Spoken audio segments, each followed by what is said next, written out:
Hello friends, स्वागत है आपका हमारा यूट्यूब चैनल स्टूडेंट नॉलेज पे।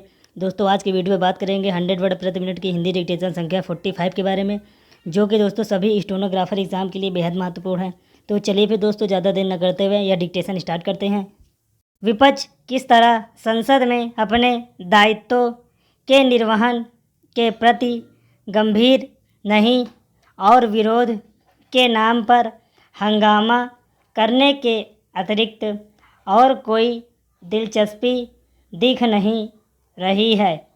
इसका प्रमाण है राज्यसभा में तृणमूल कांग्रेस के सदस्य शांतनु सेन की ओर से आईटी मंत्री अश्विनी वैष्णव के हाथ से कागज छीनकर फाड़ देना।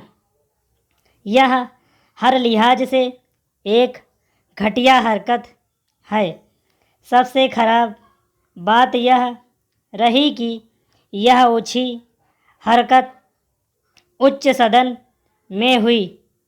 इस हरकत से यह धारणा ही ध्वस्त हुई कि निचले सदन यानी लोकसभा की अपेक्षा राज्यसभा में कहीं अधिक धीर गंभीर चर्चा होती है।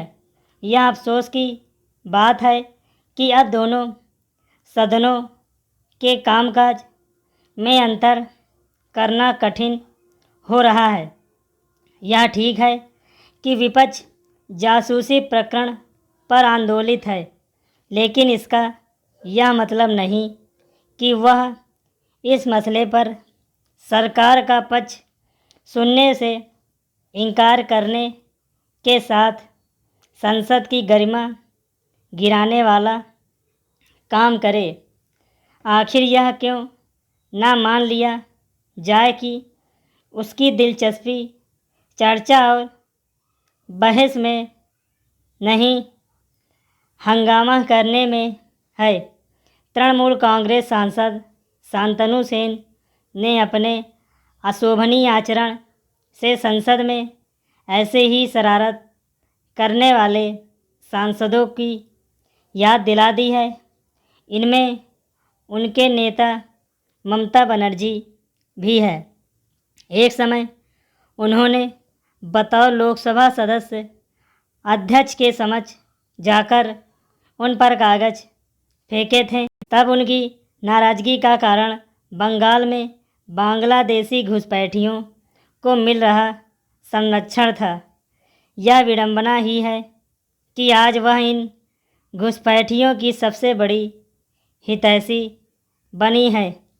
हैरानी नहीं कि शांतनु सेन को अपनी हरकत पर ममता और अपने अन्य साथियों से शाबाशी मिली हो। जो भी हो, ऐसे संसदीय आचरण के खिलाफ सख्त कार्रवाई होनी चाहिए। जो भी हो, ऐसे असंसदीय आचरण के खिलाफ सख्त कार्रवाई होनी चाहिए। यदि शांतनु सेन के खिलाफ कोई कार्रवाई नहीं होती तो आने वाले दिनों में संसद में वैसे ही दृश्य फिर से देखने को मिलते जैसे गत दिवस देखने को मिले। संसद में छड़क छाप आचरण सहन नहीं किया जाना चाहिए। यदि सहन किया जाए तो फिर संसद और सड़क की राजनीति में फ़र्क करना मुश्किल हो जाएगा। इससे संतुष्ट नहीं हुआ जा सकता कि सत्ता पक्ष ने शांतनु सेन के आचरण को शर्मनाक कहा, क्योंकि इससे उनकी सेहत पर कोई असर पड़ने वाला नहीं है। उन्होंने दंड का भागीदार बनाया जाना चाहिए, क्योंकि मामला संसद की मर्यादा का है।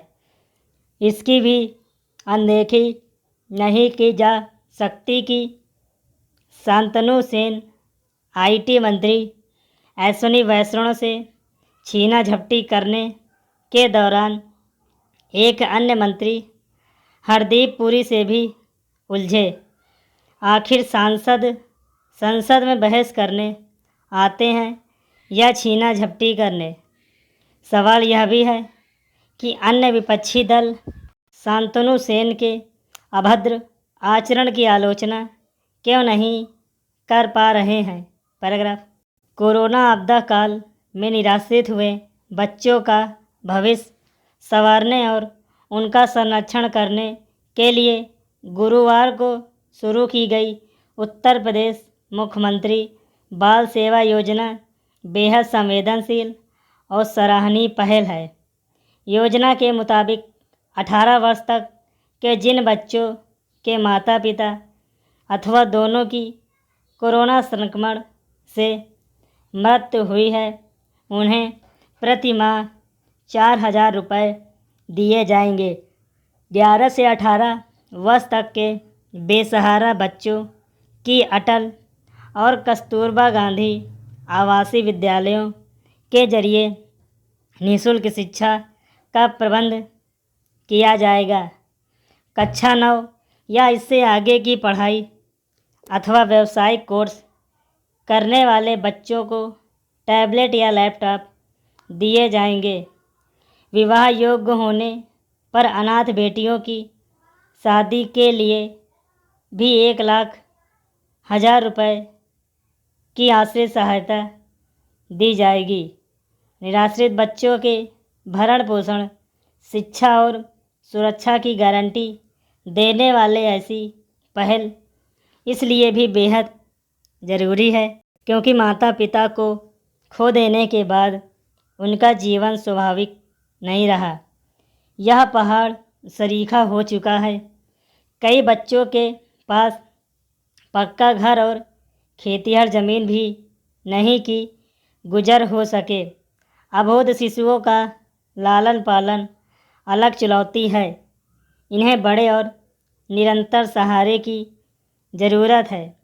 इन बच्चों ने जो कुछ खोया है उसकी भरपाई किसी भी मदद से संभव नहीं, लेकिन ज़रूरतों की पूर्ति की व्यवस्था सुनिश्चित कर देने से उनके सपने ज़रूर साकार हो जाते हैं।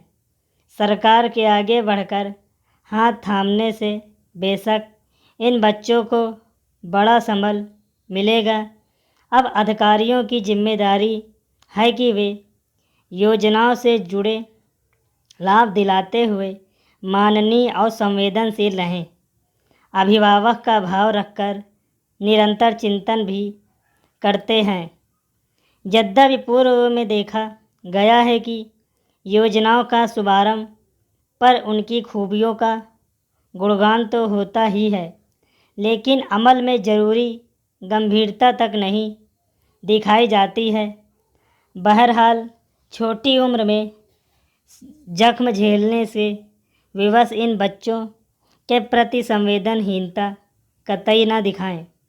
वैसे भी बच्चों का मन केवल कोमल ही होता है।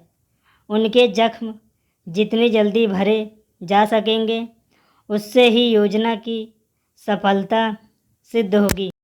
दोस्तों, अगर आपको हमारी वीडियो अच्छी लगी हो तो वीडियो को लाइक करिए और वीडियो को शेयर करिए ताकि लोग ज़्यादा से ज़्यादा हमारी ये वीडियो देख सकें, और चैनल को सब्सक्राइब करना बिल्कुल भी मत भूलिएगा। So thank you very much दोस्तों।